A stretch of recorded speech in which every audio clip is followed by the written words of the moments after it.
Hi friends, இன்றைக்கி நம்ம பூசணிக்காய் வச்சு ஒரு டிஃப்ரெண்ட்டான ஸ்வீட் பண்ணலாம். ரொம்ப ஹெல்த்தியான பசங்களுக்கு பிடித்த மாதிரி பண்ணலாம்.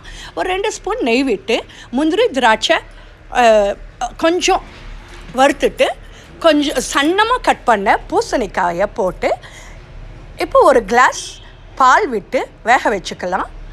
அப்புறம் வெல்லம் ஒரு 3 டேபிள் ஸ்பூன், தேங்காய் ஒரு 2 டேபிள் ஸ்பூன், வறுத்தக்கடலை பவுடரு ஒரு 2 டேபிள் ஸ்பூன் எல்லாம் போட்டு கலக்கினா லாஸ்ட்டில் நம்ம முந்திரி திராட்சை எடுத்தது போட்டு வதக்கிட்டால் ஆகிடுது. ரொம்ப டேஸ்ட்டாக நல்லாயிருக்கும். ஈவினிங் ஸ்நாக்ஸாக பாருங்கள். பசங்களுக்கு வேணும்னா ட்ரை பண்ணி பாருங்கள். ரொம்ப சத்தான டிஷ்ஷு. லைக் பண்ணுங்கள், ஷேர் பண்ணுங்கள், சப்ஸ்கிரைப் பண்ணுங்கள். ரொம்ப சப்போர்ட் பண்ணுறீங்க. ரொம்ப நன்றி.